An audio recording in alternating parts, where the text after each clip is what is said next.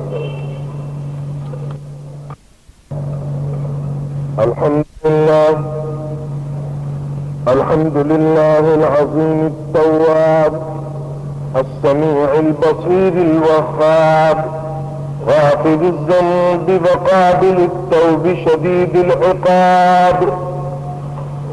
وأشهد أن لا إله إلا الله وحده لا شريك له شهادة من صدق وآمن به ورسله والكتاب.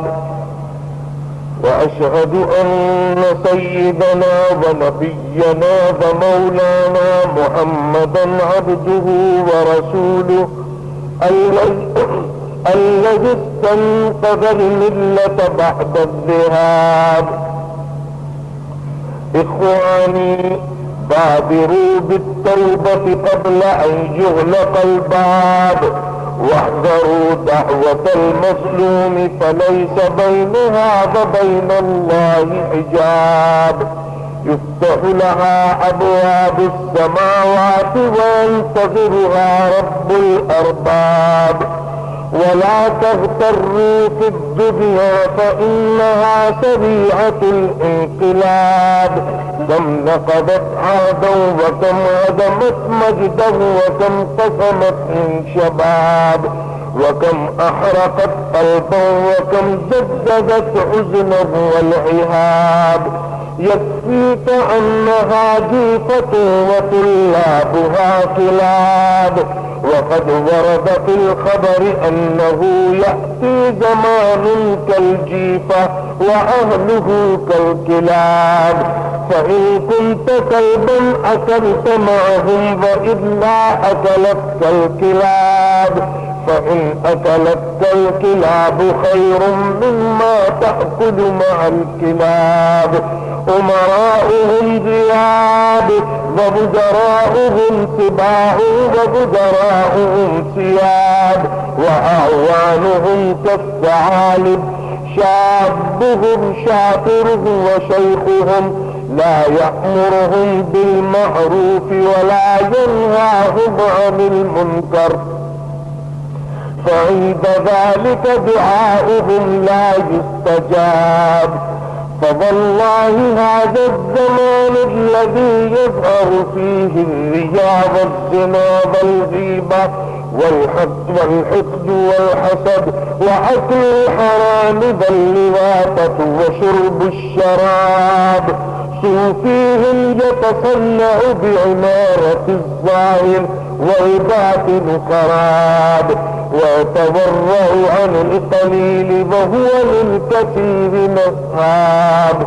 ويحب أن يقال فلان صادق وهو عند الله كذاب، فما عذره عند الله الملك الوهاب. إذا سكن بعد الممات تحت التراب وتولته بعد الأحباب ملائكة غلاظ شداد غضاب فأضحى دعاؤه غير مجاب وزاده من العيال عديلا وانتخاب وقد حققت الحقائق ووزنت الأعمال بالدقائق وجاءت كل نفس مع شهيد سائق للحساب حفاة عراة قد علق في أعناق كل منهم كتاب يوم يسأل كل عالم عن علمه وكل عامل عن عمله وكل حاكم عن حكمه هناك توضع الأغلال في الرقاب وتقاد المجرمون إلى النار والعذاب وقولوا بأجمعكم اللهم اجعلنا ممن تاب وعناب وعمل عملا ينجيه يوم الحساب. أعوذ بالله من الشيطان الرجيم. اليوم تجزى كل نفس بما كسبت لا ظلم اليوم إن الله سريع الحساب.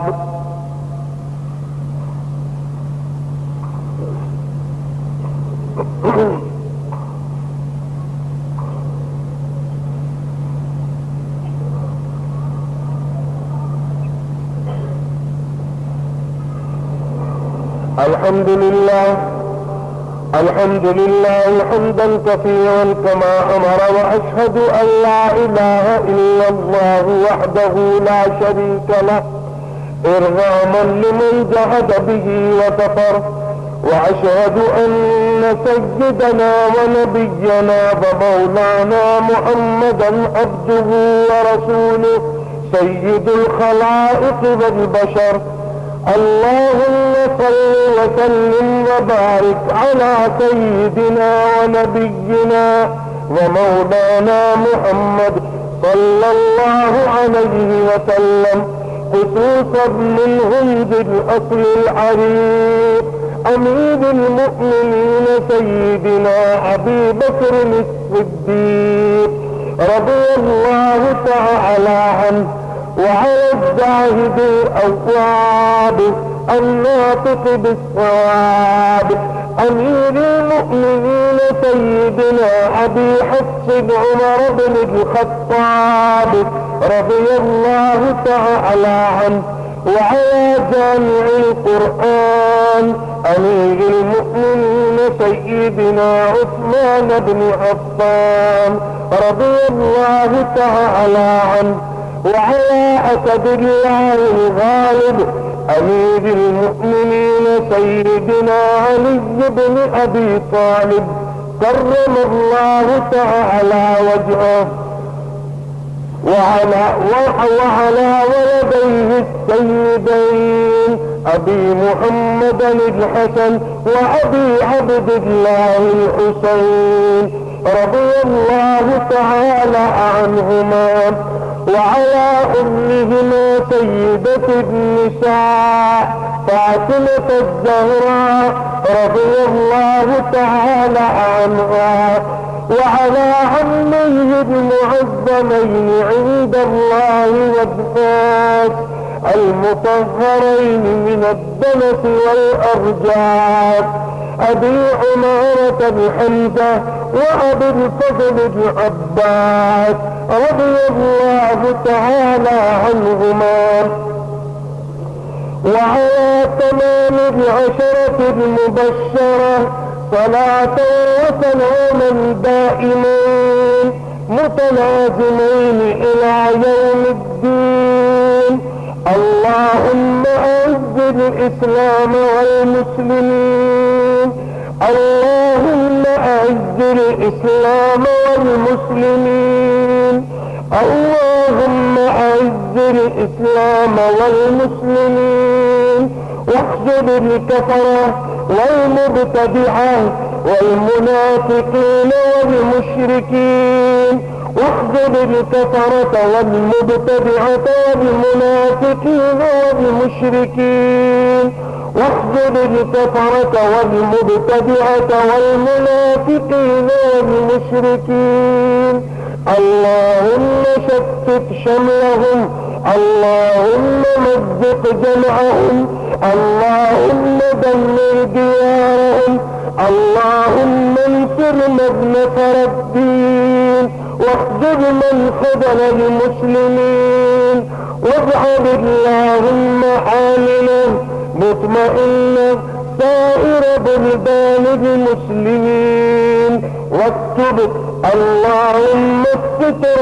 والسلامة والعافية علينا وعلى عبيدك الحجاج والغزاة والمسافرين في برك وبحرك وفي جوك من أمة محمد صلى الله عليه وسلم أجمعين ربنا آتنا في الدنيا حسنة وفي الآخرة حسنة واغفر للمؤمنين والمؤمنات الأحياء منهم والأموات برحمتك يا أرحم الراحمين الحمد لله رب العالمين أعوذ بالله من الشيطان الرجيم إن الله يأمر بالعدل والإحسان